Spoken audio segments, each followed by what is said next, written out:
আন্তর্জাতিক রাজনীতির ইতিহাসে ঠান্ডা লড়াই বা কোল্ড ওয়ার একটি গুরুত্বপূর্ণ অধ্যায়। দ্বিতীয় বিশ্বযুদ্ধোত্তর পৃথিবীর চালিকা শক্তি ছিল এই ঠান্ডা লড়াই। আন্তর্জাতিক রাজনীতির গতি প্রকৃতি, বিশ্বে দুই পরাশক্তির মধ্যকার দ্বন্দ্ব ইত্যাদি সবকিছুই এই ঠান্ডা লড়াইকে কেন্দ্র করে আবর্তিত হয়। মূলত দ্বিতীয় বিশ্বযুদ্ধোত্তর পৃথিবীর বিশ্ব রাজনীতি ও ঠান্ডা লড়াই অনেকটা সমর্থক হয়ে পড়ে। রাষ্ট্রগুলোর মধ্যকার উত্থান পতন, উত্তেজনা, দ্বন্দ্ব সবকিছুর মূলেই প্রত্যক্ষ এবং পরোক্ষভাবে দায়ী এই ঠান্ডা লড়াই। আসলে ঠান্ডা লড়াই কীভাবে শুরু হয়েছিল তাই আমরা জানবো আজকে এই ভিডিওর মাধ্যমে। দ্বিতীয় বিশ্বযুদ্ধোত্তর পৃথিবীতে যুগপৎ মার্কিন যুক্তরাষ্ট্র ও সাবেক সোভিয়েত ইউনিয়নের পরাশক্তি বা সুপার পাওয়ার হিসেবে আবির্ভাব ঘটে। উভয় মধ্যকার উত্তেজনার সময়কে ঠান্ডা লড়াই হিসেবে আখ্যায়িত করা হয়। এই দুই পরাশক্তি সরাসরি যুদ্ধে না জড়িয়ে স্বীয় স্বীয় কূটনৈতিক তথা অর্থনৈতিক, সামাজিক ও প্রচারণা শক্তির মাধ্যমে ক্ষমতা, প্রভাব ও প্রতিপত্তি বৃদ্ধির প্রচেষ্টা অব্যাহত রাখে এবং পৃথিবীকে দুইটি পরস্পর বিরোধী শিবিরে দাঁড় করিয়ে দেয়। বিশ্বের অধিকাংশ রাষ্ট্র এভাবে দুইটি শিবিরে বিভক্ত হয়ে একটি যুদ্ধোদ্যম অবস্থার সৃষ্টি করে। এ কথা নির্দ্বিধায় বলা যায় যে ঠান্ডা লড়াই মূলত একটি মনস্তান্ত্রিক যুদ্ধ, যা দুটি বিরোধী মতাদর্শ দ্বন্দ্ব থেকে উদ্ভূত। এ দ্বন্দ্বের অর্থ ছিল সরাসরি প্রথাগত যুদ্ধে অবতীর্ণ না হয়ে একে অপরকে রাজনৈতিক, অর্থনৈতিক, সামরিক, কলা ও কৌশলগতভাবে পরাভূত করা। এই ঠান্ডা লড়াইয়ের দুই প্রতিপক্ষ মার্কিন যুক্তরাষ্ট্র ও সাবেক সোভিয়েত ইউনিয়ন তাদের স্বীয় প্রভাব বলয় থেকে বাড়ানোর প্রতিযোগিতায় নিয়োজিত থেকে আন্তর্জাতিক রাজনীতির ক্ষেত্রে সংঘাতময় পরিস্থিতির সৃষ্টি করে, যা 40-এর দশকের মাঝামাঝি সময় থেকে শুরু করে নানা চড়াই উতরাই পেরিয়ে 90 দশকের গোড়ার দিক পর্যন্ত অব্যাহত থাকে। আন্তর্জাতিক রাজনীতিতে ঠান্ডা লড়াইকে নানাভাবে সংজ্ঞায়িত করা হয়েছে। এই লড়াইকে পরাশক্তি বর্গের মধ্যে পরোক্ষ লড়াই বলে অভিহিত করা হয়েছিল। একে আবার পরস্পর বিরোধী রাষ্ট্রের মধ্যে প্রকৃত লড়াইয়ের পরিবর্তে উত্তেজনাকর পরিস্থিতি বলে আখ্যায়িত করা হয়েছে। অনেক ঠান্ডা লড়াই বলতে পরাশক্তিগুলোর মাঝে পরস্পর বিরোধী রাজনৈতিক, অর্থনৈতিক ও সামরিক নিয়ন্ত্রণ প্রতিষ্ঠাকে নির্দেশ করেছেন। দ্বিতীয় বিশ্বযুদ্ধোত্তর আন্তর্জাতিক সম্পর্ক এই ঠান্ডা লড়াইকে কেন্দ্র করে গড়ে উঠেছিল। এই ঠান্ডা লড়াইয়ের কতকগুলো বৈশিষ্ট্য বিশেষভাবে উল্লেখযোগ্য। মার্কিন যুক্তরাষ্ট্র ও সাবেক সোভিয়েত ইউনিয়নের মধ্যে প্রতিদ্বন্দ্বিতাই এ যুদ্ধের মূল কথা। আর ঠান্ডা লড়াইয়ের রাজনীতিকে দ্বিপক্ষীয় রাজনীতি বলা হয়। মার্কিন যুক্তরাষ্ট্র ও সাবেক সোভিয়েত ইউনিয়ন উভয়েরই বিভিন্ন রাষ্ট্রের উপর প্রভাব বিস্তার করতে এবং তাদের সাহায্য ও সহযোগিতা লাভ করতে বিশেষভাবে সচেষ্ট হয়। উভয় পক্ষই স্থায়ী যুদ্ধ সম্বন্ধে তাদের নীতিকে রাজনৈতিক মতবাদের উপর প্রতিষ্ঠিত করার চেষ্টা করে। মার্কিন যুক্তরাষ্ট্র একদিকে গণতন্ত্র ও ব্যক্তি স্বাধীনতার নামে ঠান্ডা লড়াই পরিচালনা করে, অপরদিকে সাবেক সোভিয়েত ইউনিয়ন সমাজতন্ত্র ও সাম্রাজ্যবাদ বিরোধিতার নামে ঠান্ডা লড়াই পরিচালনা করে। তার ফলে এটি অনেক পরিমাণে ঠান্ডা লড়াইয়ের রূপ ধারণ করে। উভয় পক্ষই প্রচারণার উপর বেশ গুরুত্ব আরোপ করে। ঠান্ডা লড়াইয়ে দুই পক্ষই যথাসম্ভব সামরিক প্রস্তুতি বাড়ানোর সত্ত্বেও প্রত্যক্ষভাবে যুদ্ধে অবতীর্ণ হতে বিরত থাকে। এ লড়াইকে কেন্দ্র করে বিভিন্ন অঞ্চলে দুই পক্ষের বন্ধু রাষ্ট্রের মধ্যে যুদ্ধ আরম্ভ হলেও উভয় পক্ষই যুদ্ধকে সেই অঞ্চলে সীমাবদ্ধ রাখার চেষ্টা করে। ঠান্ডা লড়াই মূলত সামরিক ও জাতীয় নিরাপত্তার ইস্যুতে অধিক গুরুত্ব প্রদান করে, যা পূর্ব ও পশ্চিম এই দুইটি বিবাদমান শিবিরে বিভক্ত করে। দ্বিতীয় বিশ্বযুদ্ধের সময় ইউরোপের যেসব অঞ্চলে বিভিন্ন মিত্রশক্তি প্রবেশ করে, তারা সেখানে প্রত্যক্ষ ও পরোক্ষভাবে নিজেদের আধিপত্য স্থাপন করার চেষ্টা করে। সোভিয়েত ইউনিয়ন এর সৎ ব্যবহার করতে সচেষ্ট হয়। অপরদিকে যুদ্ধে পশ্চিমা দেশগুলো দুর্বল হয়ে পড়ায় তাদের মধ্যে সোভিয়েত ভীতি বিশেষভাবে সৃষ্টি হয়।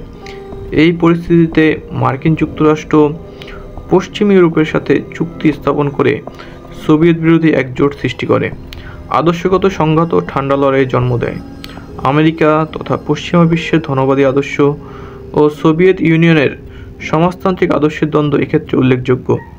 প্রযুক্তিগত উন্নতির সাথে সাথে ঠান্ডা লড়াই প্রবণতা বৃদ্ধি পায়।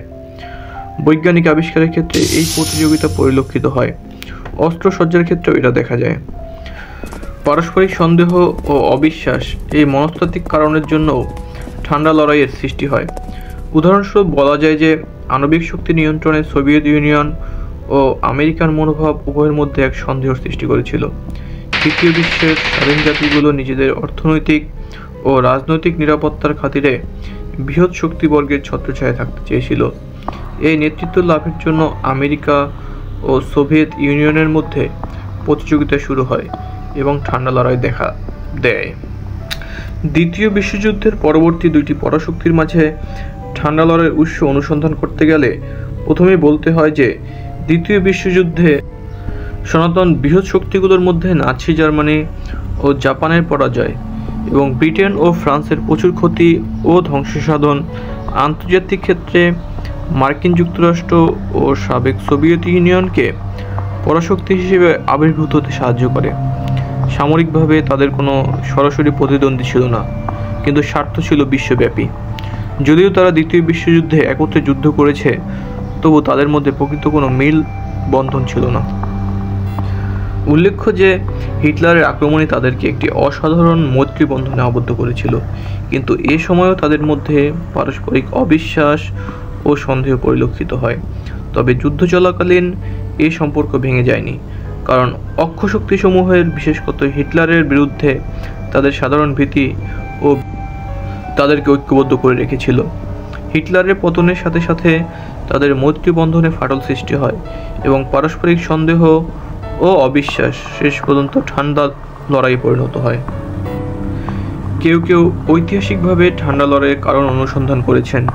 অধিকাংশ পণ্ডিতের মতে 1917 সালের অক্টোবর মাসে রাশিয়ায় বলশেভিক বিপ্লবের মাধ্যমে কমিউনিস্টদের ক্ষমতায় আসার মধ্যেই ঠান্ডা লড়াইয়ের বীজ নিহত ছিল, কারণ পুঁজিবাদী শক্তি রাশিয়ার সমাজতান্ত্রিক বিপ্লবে ভীত হয়ে পড়ে এবং পুঁজিবাদী বিশ্ব চ্যালেঞ্জের সম্মুখীন হয়। এ মত অনুযায়ী ঠান্ডা লড়াই ছিল মূলত সমাজতন্ত্র ও পুঁজিবাদের মধ্যে আদর্শের দ্বন্দ্ব। অনেক ঠান্ডা লড়াইকে মূল খুঁজতে গিয়ে বলেন যে 1970 সালে জার্মানি এবং ইতালির একত্রীকরণের ফলে আন্তর্জাতিক ক্ষেত্রে শক্তির সাম্যের পরিবর্তন ঘটে এবং এ দুটো বৃহৎ শক্তির আগ্রাসী মনোভাব বৃহৎ শক্তিবর্গের মধ্যে এক ধরনের দ্বন্দ্বের সৃষ্টি করে, যা পরবর্তীকালে ঠান্ডা লড়াইয়ের রূপ পরিগ্রহের মাধ্যমে পূর্ণতা লাভ করেছিল। কেউ কেউ বলেন 1941 সালের 14 আগস্টে আটলান্টিক সনদ বা দ্য আটলান্টিক চার্টার ঘোষণার মধ্যেই এর বীজ নিহত ছিল। ওই সময় রুশ নেতা জোসেফ স্টালিনকে বাদ দিয়ে মার্কিন প্রেসিডেন্ট ফ্রাঙ্কলিন রুজভেল্ট ও ব্রিটিশ প্রধানমন্ত্রী উইনস্টন চার্চিল ভবিষ্যৎ বিশ্ব ব্যবস্থাকে গড়ে তোলার জন্য যে ঘোষণাবলী বিশ্ববাসীর সামনে উপস্থাপিত করেছিলেন, তাতেই রুশ নেতা কিছুটা রুষ্ট হয়েছিলেন বলে মনে করা হয়, কারণ তিনি পশ্চিমা নেতৃবৃন্দকে যে আগে থেকে সন্দেহের চোখে দেখতেন, তাকে বাদ দেওয়ার তার সে সন্দেহ অনেকটা ঘনীভূত হয়েছিল। স্বভাবতই তিনি মনে করতেন যে পশ্চিমা শক্তিবর্গ কোনো সময়ই সোভিয়েত ব্যবস্থাকে গ্রহণ করতে পারেনি এবং ধ্বংস সাধনের জন্য ছিল সর্বদা সচেষ্ট। তার এ ধরনের চিন্তা ও ভাবনাই তাদের মধ্যে পারস্পরিক সন্দেহকে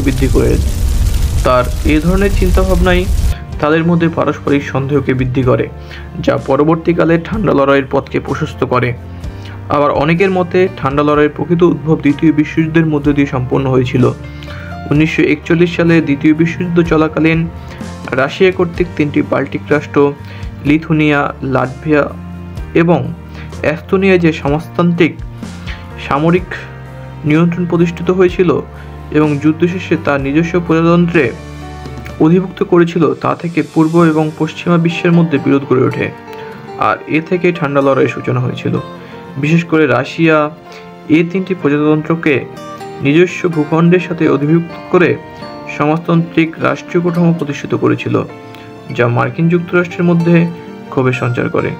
এছাড়া 1949 সালে প্রতিবেশী চীনের সমাজতন্ত্র প্রতিষ্ঠিত হয়, যা পূর্ব এশিয়াতে সমাজতন্ত্রের প্রসারকে গতিশীল করে। উভয় দেশ, চীন ও রাশিয়া, বিশ্বব্যাপী সমাজতন্ত্রকে প্রসারের জোর প্রয়াস অব্যাহত রাখে।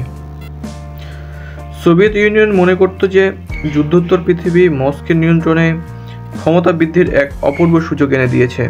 1945 সালে নাৎসিবাদের পতনের মধ্য দিয়ে মধ্য ইউরোপের প্রাণকেন্দ্র বলে অভিহিত দুইটি নগরী বার্লিন ও ভিয়েনা দখলের মধ্যে রাশিয়ার লাল বাহিনী ক্ষিপ্র গতিতে ধাবিত হওয়ার মধ্যেই স্টালিনের আগ্রাসী মনোভাব পরিস্ফুটিত হয়। সুতরাং দ্বিতীয় বিশ্বযুদ্ধের পরপরই নাৎসিবাদের পরাজয় ও ব্রিটেন এবং ফ্রান্সের ক্ষমতা অনেকটাই নিঃশেষিত হওয়ার ফলে বিশ্বব্যাপী যে শক্তিশূন্যতা সৃষ্টি হয়েছিল, সোভিয়েত ইউনিয়ন নিজস্ব শক্তি দিয়ে তা পূরণে সচেষ্ট হয়। পরোক্ষভাবে মার্কিন যুক্তরাষ্ট্র বিশ্বব্যাপী সোভিয়েত অগ্রাসন রুখতে ছিল বদ্ধপরিকল্প। এভাবে দুই পরাশক্তির মধ্যে ঠান্ডা লড়াই সূত্রপাত হয়। মার্কিন যুক্তরাষ্ট্র ও তার পশ্চিম ইউরোপীয় মিত্র দেশগুলোর সমাজতন্ত্রের আকস্মিক প্রসারে অত্যন্ত সংশয়বোধ করে। তারা সমাজতন্ত্রের সম্ভাব্য প্রসার প্রতিরোধে রুশ এবং চীনের বিরুদ্ধে ধারক নীতি গ্রহণ করে। এ নীতির মূল লক্ষ্য ছিল সমাজতন্ত্রের প্রসার রোধে সর্বাত্মক ব্যবস্থা গ্রহণ করা। অপরদিকে মার্কিন প্রেসিডেন্ট ট্রুম্যান 1947 সালের 12 মার্চ কংগ্রেসের এক যৌথ সভায় বক্তব্য রাখার সময় তার বিখ্যাত মতবাদটি ঘোষণা করেন। এই মতবাদটি ছিল ট্রুম্যান ডক্ট্রিন। এই ঘোষণার মাধ্যমে যুক্তরাষ্ট্র ধারক নীতি বাস্তবায়ন আরম্ভ করে। তিনি গ্রিস ও তুরস্কের তৎকালীন পরিস্থিতি পর্যালোচনা করে ওই দুটো দেশকে অর্থনৈতিক সাহায্য দানের জন্য সুপারিশ করেন। তিনি কংগ্রেসের কাছে গ্রিস এবং তুরস্কের জন্য মোট 40 কোটি মার্কিন ডলারের সাহায্য দানের প্রস্তাব করেন। যদিও ট্রুম্যান মতবাদের আশু করণীয় ছিল গ্রিক ও তুরস্ককে আর্থিক সাহায্য দেওয়া, তবু এর মৌখিক অঙ্গীকার ছিল বিশ্বব্যাপী। এ মতবাদ অর্থনৈতিক ও প্রয়োজন হলে সামরিক উপায়ে সোভিয়েত অগ্রাসন প্রতিরোধ করার ব্যাপারে মার্কিনীদের দৃঢ় সংকল্পের কথা ব্যক্ত করে। এ মতবাদ সম্পর্কে বলা হয়, ট্রুম্যান নীতিক্রমে বিশ্বের সর্বত্র মার্কিন যুক্তরাষ্ট্রের বন্ধু রাষ্ট্রগুলোকে নিয়ে একটি বলয় রচনা করেন। এই বলয়ের বাইরে সোভিয়েত প্রভাবকে সীমিত রাখা হয়। দক্ষিণ কোরিয়া, ভিয়েতনাম বা বার্লিন যে কোনো স্থানে এই বলয় কমিউনিস্ট শক্তি ভাঙতে চেষ্টা করে, যা স্থানীয় প্রক্সি ওয়ারের মাধ্যমে আক্রমণকারীকে বলয়ের বাইরে নিক্ষিপ্ত করা হয়। ট্রুম্যান ডক্ট্রিনের পরিপূরক ছিল মার্শাল প্ল্যান। আমেরিকান পররাষ্ট্র সচিব জর্জ মার্শাল 1947 সালের 5 জুন হাওয়ার্ড বিশ্ববিদ্যালয়ের প্রারম্ভিক এক অনুষ্ঠানে এই মতবাদ ব্যক্ত করেন। তিনি বিশ্বাস করতেন, ইউরোপের যে সকল দেশে ক্ষুধা এবং দারিদ্র্য দেখা দিয়েছে সেখানেই কমিউনিজম বৃদ্ধি পাচ্ছে। সুতরাং এই কমিউনিজমকে দূর করার জন্য মার্শাল প্ল্যান অনুযায়ী আমেরিকা দরিদ্র ইউরোপের দেশগুলোকে অর্থনৈতিক এবং সামরিক শক্তি প্রদান করে। এরপর 1949 সালের জানুয়ারি মাসে মার্শাল প্ল্যানের প্রতিপক্ষ হিসেবে পূর্ব ইউরোপীয় দেশগুলোতে সোভিয়েত আর্থিক সাহায্যের প্রদানের উদ্দেশ্যে মস্কোতে পারস্পরিক অর্থনৈতিক সাহায্য পরিষদ গঠিত হয়, যাকে কমিকন হিসেবে জানা যায়। প্রাথমিকভাবে Poland, Czechoslovakia, Hungary, Romania, Bulgaria Soviet ইউনিয়নের সঙ্গে এ প্রতিষ্ঠানের সদস্য হলেও পরে পূর্ব জার্মানি, আলবেনিয়া, এমনকি উত্তর কোরিয়া ও তদানীন্তন উত্তর ভিয়েতনাম এই দুটো দেশ এর সদস্য হয়। এরপরে আমেরিকা প্রতিষ্ঠা করে ন্যাটো। তার ইউরোপিয়ান দেশগুলোকে অর্থনৈতিক এবং সামরিকভাবে সাহায্য করার জন্য আমেরিকা প্রতিষ্ঠা করে ন্যাটো। ন্যাটোর কাছে ছিল 25 ডিভিশন পদাতিক সেনা, অপরদিকে সোভিয়েত বলয় ছিল 240 ডিভিশন পদাতিক সেনা। তাই পাওয়ার অফ ব্যালেন্স করার জন্য ফ্রান্স এবং ব্রিটেনকে পারমাণবিক অস্ত্র তৈরির প্রযুক্তি হস্তান্তর করা হয়। ফলে দেখা যায় যে স্নায়ুযুদ্ধ আরও ঘনীভূত হয়। অপরদিকে সামরিক এবং অর্থনৈতিক উদ্দেশ্যে ন্যাটোর বিরুদ্ধে সমাজতান্ত্রিক দেশসমূহের এটি ছিল একটি পাল্টা ব্যবস্থা। সাবেক সোভিয়েত ইউনিয়ন এবং পূর্ব ইউরোপের দেশ রোমানিয়া, পোল্যান্ড, হাঙ্গেরি, সাবেক পূর্ব জার্মানি, আলবেনিয়া, বুলগেরিয়া, সাবেক চেকোস্লোভাকিয়া প্রভৃতি দেশের মধ্যে স্বাক্ষরিত হয় 20 বছর মেয়াদী একটি চুক্তি। 1995 সালের 14 মে পোল্যান্ডের রাজধানী ওয়ারশোতে প্রতিষ্ঠিত হয় ওয়ারশো জোট, যাকে আমরা ওয়ারশো প্যাক্ট হিসেবে জানি। ওয়ারশো চুক্তি জোটের শর্ত অনুসারে সোভিয়েত ইউনিয়ন ও পূর্ব ইউরোপের তার সেনাদল রাখার অধিকার পায়। কোনো সদস্য প্রতিবেশী দেশের সমাজতান্ত্রিক নীতির বিরুদ্ধে প্রতিবাদ উঠলে ওয়ারশো চুক্তি অনুযায়ী সেই দেশে সৈন্যবাহিনী পাঠিয়ে দিয়ে তা দমন করা হয়।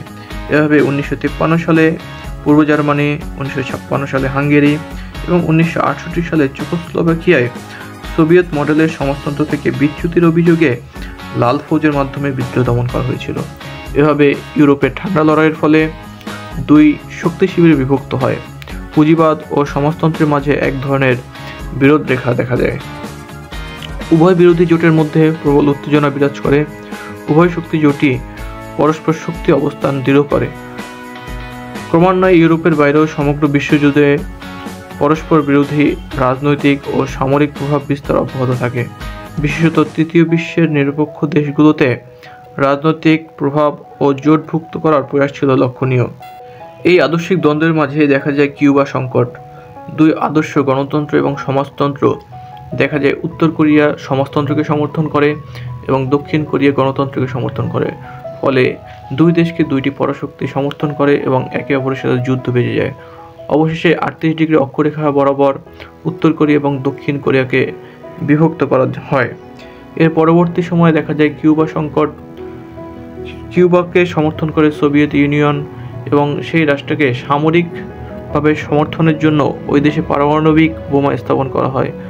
ফলে আমেরিকা চটে যায়, কারণ কিউবা থেকে আমেরিকার দূরত্ব খুবই সামান্য ছিল। ফলে দুইটা দেশের মধ্যে দ্বন্দ্ব দেখা যায় এবং একটা পর্যায়ে পারমাণবিক যুদ্ধের সম্ভাবনা দেখা দেয়। ফলে দুইটি রাষ্ট্রের মধ্যে যে দ্বন্দ্ব সৃষ্টি হয়েছিল তা নিরসনের জন্য বিশ্ব নেতারা পরস্পরের সাথে বসে এবং একটা পর্যায়ে কথাবার্তার মাধ্যমে এই সমস্যার সমাধান হয়। 70-এর দশকের শেষের দিকে ঠান্ডা লড়াইয়ের উত্তেজনা মাত্রাহারে প্রশমিত হয়ে আসে।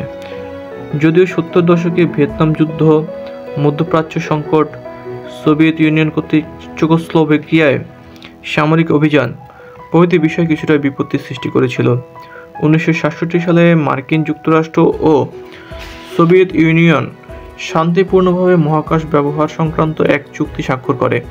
1969 সালে মার্কিন ও রুশ এর সহযোগী মনোভাব পারমাণবিক বিরোধ চুক্তি স্বাক্ষরে উদ্বুদ্ধ করে। 1972 সালে যুক্তরাষ্ট্রের প্রেসিডেন্ট নিক্সন সোভিয়েত ইউনিয়ন সফর করেন এবং কৌশলগত অস্ত্র বিস্তার রোধ চুক্তি সল্ট ওয়ান স্বাক্ষর করে। এরই ধারাবাহিকতায় 1979 সালে উভয় পরাশক্তি ওয়াশিংটনে কৌশলগত অস্ত্র বিস্তার রোধ চুক্তি সল্ট টু স্বাক্ষর করে। 1979 সালে ডিসেম্বরে তথা 80-র দশকের শুরুতে রাশিয়া কর্তৃক প্রতিবেশী আফগানিস্তানে সামরিক অভিযানকে কেন্দ্র করে রুশ মার্কিন সম্পর্ক পুনরায় উত্তেজনাপূর্ণ হয়ে ওঠে। আফগান সংকটকে কেন্দ্র করে উভয় পরাশক্তি পরস্পর বিরোধী অবস্থান গ্রহণ করে। তবে 1990 দশকের শুরুতে সোভিয়েত ইউনিয়নের বিভক্তি ও সমাজতন্ত্রের পতনের পর স্নায়ু যুদ্ধের পরিসমাপ্তি ঘটে।